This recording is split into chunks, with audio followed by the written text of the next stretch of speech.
Hi friends, it's Mr. Alex from Adams Memorial Library, and I'm back with another installment of the Online Origami Club. Now, our last installment, where we made an origami mushroom, it might have left you feeling a little bit crabby. I know it definitely frustrated me at times. So I decided this week we would channel that energy and make an origami crab. Now, as always, you can stop by the library, either at our front desk or curbside pickup, to get your very own Online Origami Club kit. And in this bag, there will be all sorts of paper in different colors and patterns that will be perfect for the projects that I'm about to show you. So make sure that you pick yours up today. Now, before we begin, there's a couple of things that, as always, we need to gather up. So let me show you what those are, and we'll go ahead and get started. Okay, so those of you that are Online Origami Club pros, you already know what to gather up, but we have had a few new friends pick up their kits.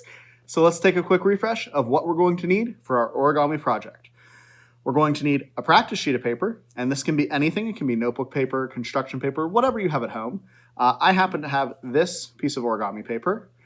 You're going to need your final sheet of paper, and this is the piece of paper that comes out of the Online Origami Club kit, and this is for when we get really, really good making our practice origami, then we're going to go ahead and fold our final origami. Then, as always, we have a pair of scissors in case our practice paper isn't a perfect square and we need to trim it into one, and a marker, crayon, or something else to decorate with.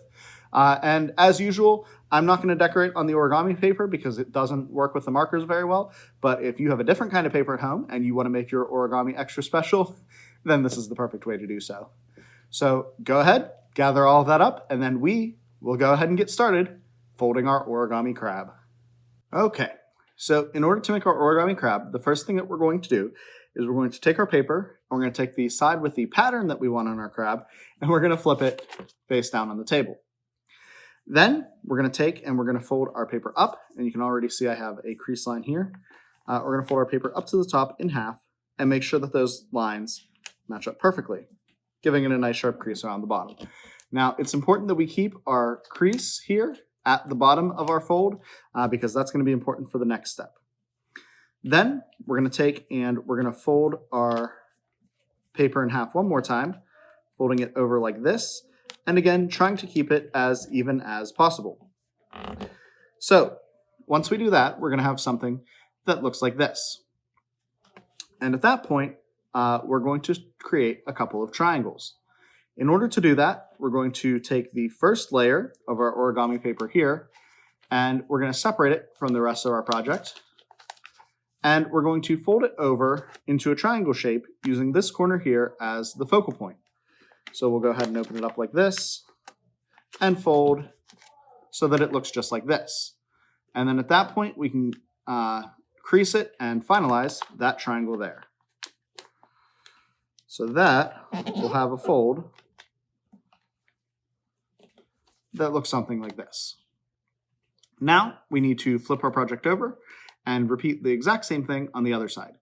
Now, due to the nature of this fold, it can sometimes be a little bit hard to keep things exactly even, and you do want them to be close, but if you can't get it exactly perfectly, that's okay. So just like before, we're going to separate this first layer here. We're going to use this bottom point as a focal point for our triangle, and we're going to open up our project.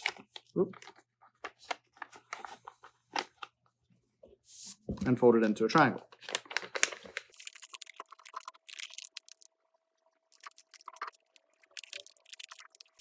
Alrighty, and after a little bit of fiddling, we're going to fold it into a triangle just like this and give it a nice sharp crease.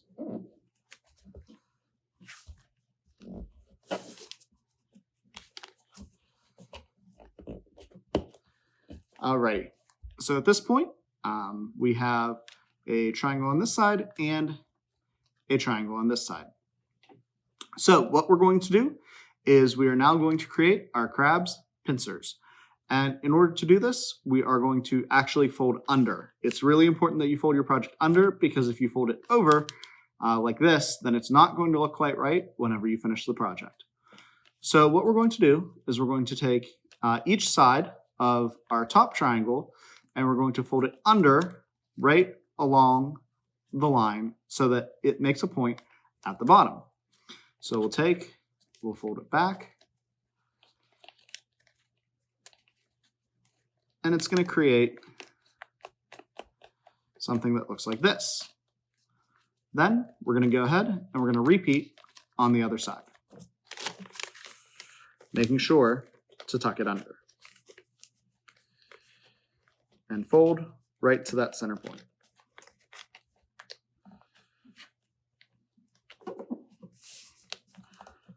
Now, there is a little bit of estimation in this part of the project where we want to estimate and try to keep our folds as even as possible.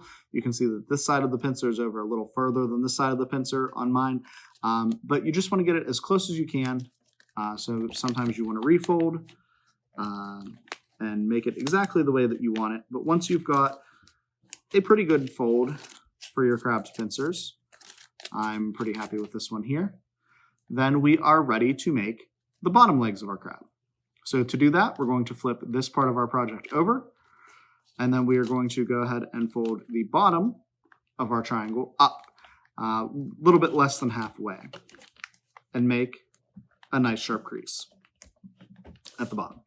And this is a lot of layers, so we want to make sure we have a really nice fold there, and then we'll have something that looks like this. Alrighty.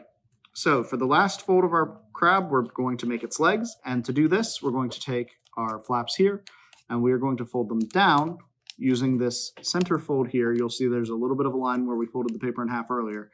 And we're going to use that as our focal point this time and fold down. You want to make sure that you leave an alleyway in between the triangle here and the crab's leg. So you're may want to adjust your fold accordingly. And you want to be gentle because we're going to be putting some pressure on this fold up here. And if we're not careful, it might tear. So we'll go ahead, keeping all of that in mind, we're going to eye things up a little bit and fold our first leg down like this. Then we're going to take and repeat the exact same thing on the other side here.